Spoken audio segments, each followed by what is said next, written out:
Hey guys, first time ever posting a video on YouTube, so bear with me. But I have a 2020 Ford F350 Platinum short bed that has overload springs, or I should say airbags in the back from somebody that had previously owned my truck.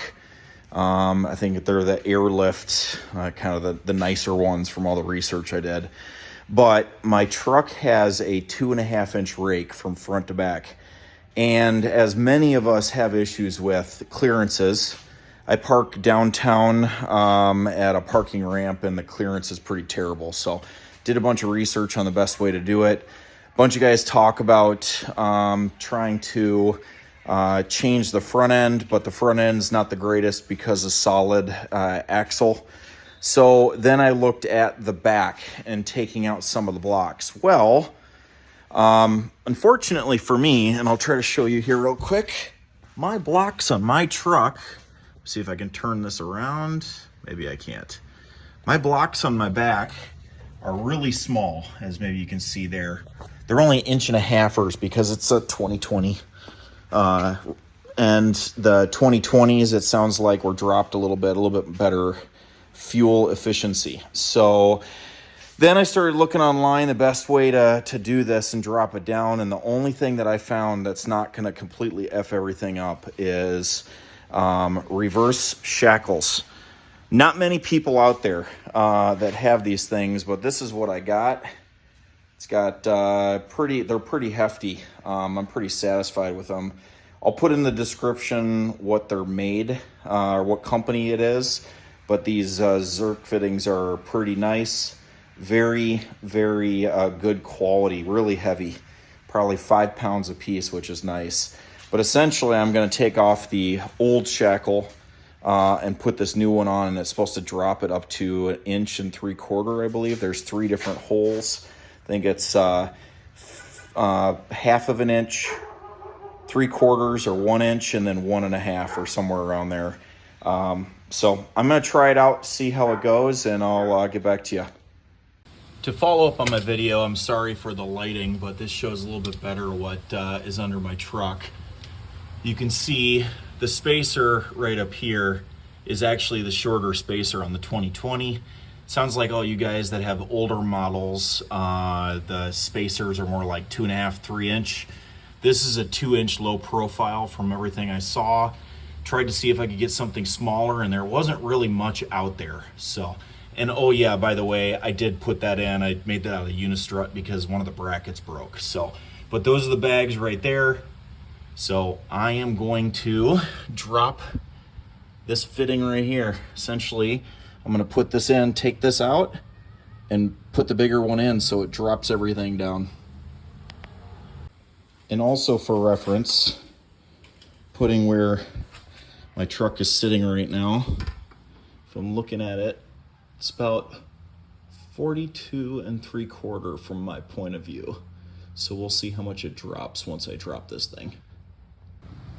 Next thing you're gonna wanna do is, I have seen with a bunch of other guys on YouTube for some of the other 1/2 tons, since this is a 1 ton, best thing to do is jack it up from the hitch, because it raises the frame. You want to leave the axle on the ground to take the weight off the springs so you can disconnect the shackle. So I am going to jack it up right here, get it up high enough so I can disconnect the shackle.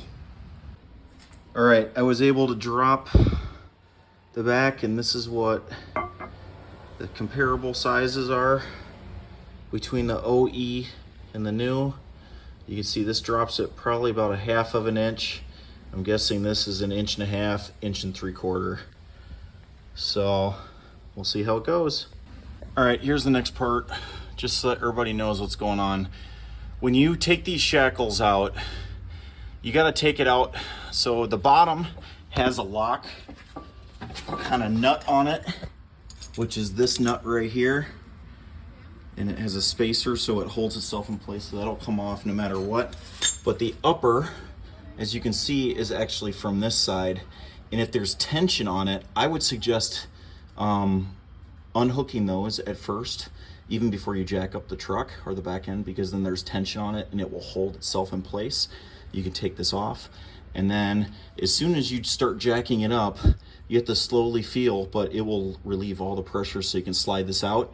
You can't take this off until you let this shackle go up as high as possible, so then you can go from the back and remove it, and then the shackle comes out.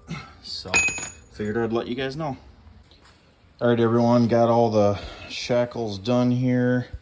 Wanted to see how much it dropped it.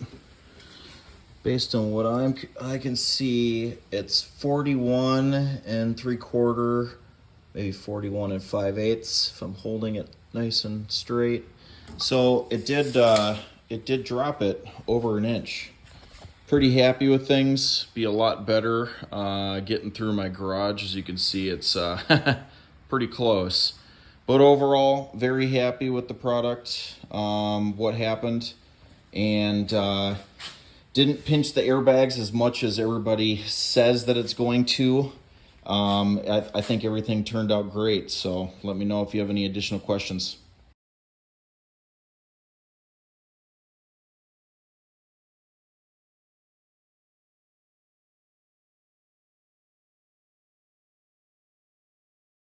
All right, quick follow-up for everyone. Now that I actually have driven around with these reverse shackles on the truck, one other thing that I read that people reported was that the ride would be a little bit more comfortable. I was a little skeptical, but with that drop in the back, I can honestly say it is actually a little bit smoother. I do notice if I hit a big bump that I'll hit the overload spring, and we're talking about a big bump going fairly fast. But it actually works really well. I haven't really felt anything else. Doesn't feel looser. It literally hasn't changed anything else. It drives a little bit more soft, as I had mentioned. Gas mileage, not really a ton different with the rake, honestly. And, the big reason why I felt like this was okay to do was because I had the airbags in the back.